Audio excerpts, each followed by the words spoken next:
Story comes to me via Steve Andreas that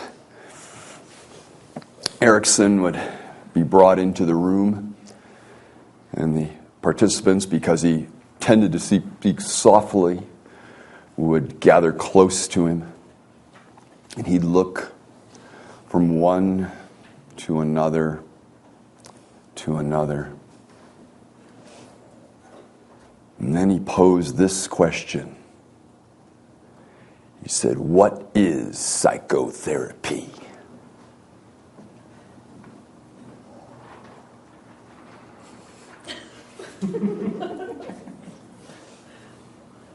And after a while, people felt compelled to answer, and one of them would explain about the social and psychodynamics and connections and how all these things act in a social matrix, and Erickson would go, "No."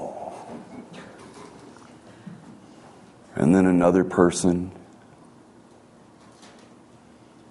and they'd begin to explain about the inner processes and the parts and aspects of self and the unfoldment, and Erickson would go, "No." And so it went from one person to another until they got to Steve Andreas, who realized, at least at that moment, the correct answer was, "I don't know." And when everyone had had their turn, Erickson would look at them and say, "Psychotherapy is where two people get together to figure out what the hell one of them wants." And I actually think that that applies to a lot of other moments in life outside of what we call psychotherapy. What we sometimes graciously call coaching, what we sometimes elevatedly call consulting, and what also passes for relationships much of the time. And one of the things that really got Grinder and Bandler's attention was that Erickson would really help the person, would really go for, in Grinder's words, what the person wanted. Now, Erickson had an agenda for people. If you ever get three Ericksonians together in his name, they can tell you what it was. They'll look at you and it's, get a job, get married, have children. He had an agenda. You understand, this was a man who started his practice in the 1930s, right? And it was about, if you think about it, it's not that far off, even to this day, social integration. The idea of participating in the society as a full member, as somebody who is a part of what's going on, is making a contribution, and has those connections. Nothing like children to get you to think about the future. Nothing else, they're doing it, and you're watching, imagining possibilities. And the other person that really got their attention was Virginia Satir, who also had an agenda for people. These are tapes, you can actually see them, are well worth watching now that your eyes in some way and your ears in other ways have been opened to other perceptions than you might have brought here, ones that you might have heard about in NLP. But when you see Virginia Satir, years ago, long before the women's movement was what it is today, having the petite wife standing on a chair so when she ends the session, the husband and wife are on eye level, and never saying a word about this metaphor, so that the couple are seeing eye to eye about their life and about themselves. A number of the vertically challenged among us will tell you that there's implications if there's the difference of height, that there's messages in that. And Satir long before realized the importance of what we now call psychogeography. So what we want to do is visit these and visit in you what brought you here and what's going to carry you forward. So without much more ado than that, we want to find out what the hell one of us wants. We've been formulating goals during this training, and in that process, you've been practicing something that actually you know how to do. It amuses me no end, and I can finally say it, is that now that you're paid the money, it's almost the end, is that you come to these programs to learn how to set goals and plan for your future, but how did you get here? And how did you set aside the time and the money? The thing is, you already know how to set goals. In fact, you have a firm cause effect, a belief that by taking a course like this, it will enable you to produce results in your future. Otherwise, you wouldn't be here. It's just people that don't have that belief don't go to schools.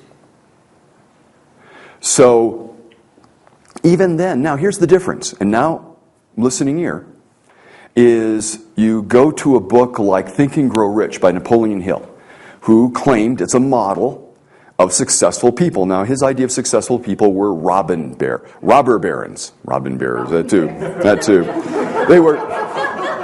They were robber barons. So they were Standard Oil, Rockefeller. They were Carnegie, or as we now say, Carnegie, which is finance.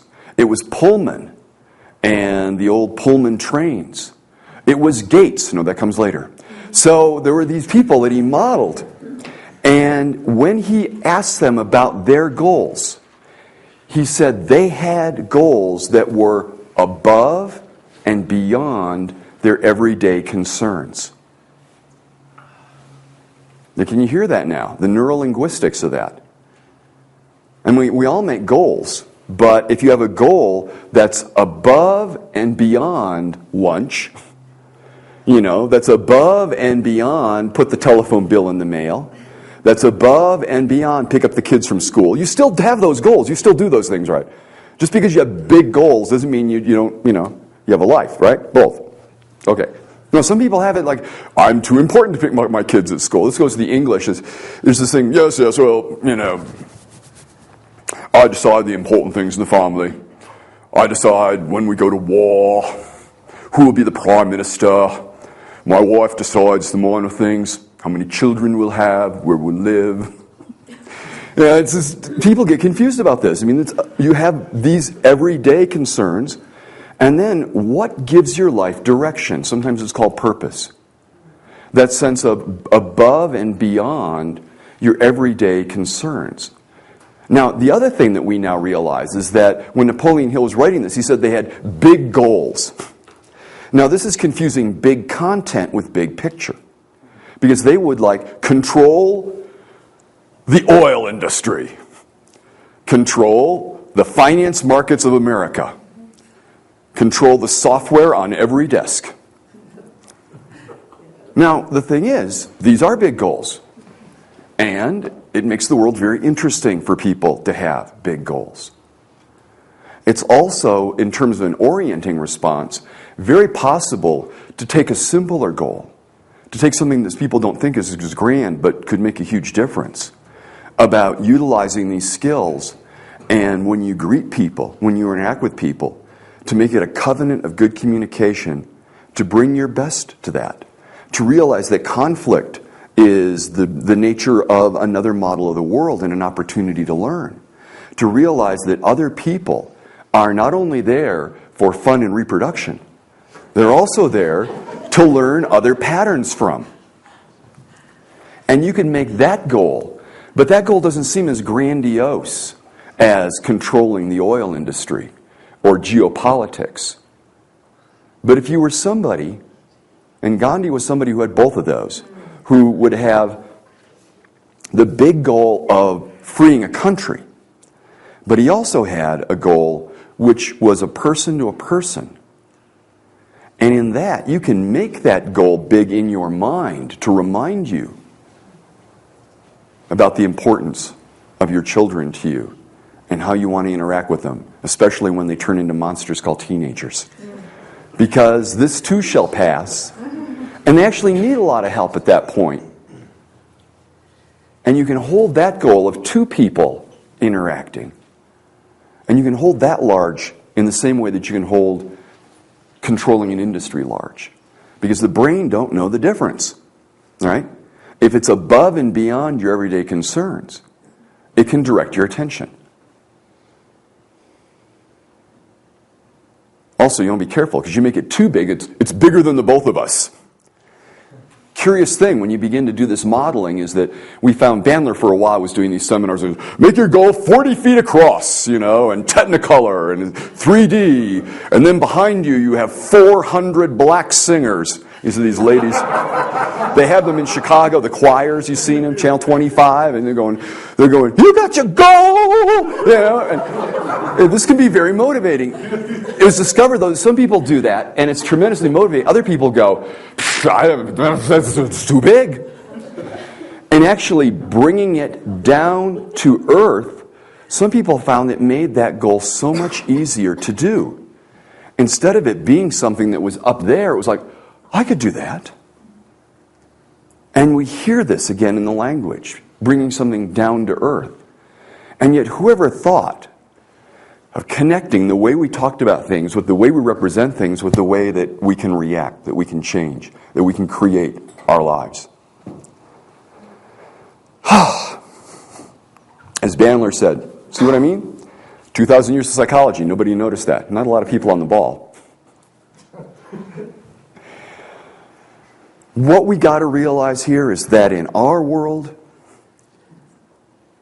all right, I'm going to back up here. You know about mirror neurons, right? Oh, you don't? Not yet. Not yet. All right. There's been wondering for some time now if seeing stuff affects what you think about. In other words, does television cause violence? Does children getting bad role models? How come some kids, they have bad role models, they turn out great, other kids, turn out, what is all this? And there's been much debate about this, but the fix is in. That the neurology has now been verified. There's a set of neurons back here, not just in me, and that they're called mirror, like looking in a mirror. This is very bizarre because it goes directly to the idea of mirroring, something that we do in NLP. And the mirror neurons are that when you see something, a part of your brain, if it's primate, hi, friendly primate, that's us. If it's another person doing it, we do that on the inside. It's literally like there's a little person in there, that you do those behaviors. Children make an immediate translation from these neurons, it's right near the hypothalamus, into the long muscle groups. So when kids see other kids doing stuff, there actually is a physical tendency to do it. It is monkey see, monkey do. And so when you ask your teenager, well, if everybody drove off a cliff, would you? They're going, maybe. because it's one of the learnings that you have through childhood is you learn to inhibit the long muscle groups. That is, you see somebody else do something, like jumping off a high dive or something, and in your brain you're jumping off the high dive, and then you go, no, but you could. And that's why in NLP again, and Erickson saw this long before, when you'd see that, the micro-muscle movements. When people would be, you were doing the stuff and you relaxed people, you told them a story, and you watch people start to do the story a little bit. Yes, well, that's because they're inside imagining it, it's activating the muscles. Yeah, as I say, the fix is in. So you're watching television, yes. The brain doesn't know that if you put a black plastic strip around it or fake mahogany, that it's not real. On the other hand, this is why couch potatoes can sit there with the beer and watch the Olympics, and watch somebody go, and they go, I could do that. Because they did in their head. They go, that was easy. Spin it around. So this actually brings up a thing about mental hygiene. In a sense, what do you want to be able to draw on? By the way, this is evidence that mental rehearsal, this is how mental rehearsal works. The idea, I'm sure you're familiar with it, the basketball example is the most famous one, where they had, now people don't realize they had 3 groups. They had one group that did free throws and did every free throw. And they had another group that sat in the bleachers and just watched. And they had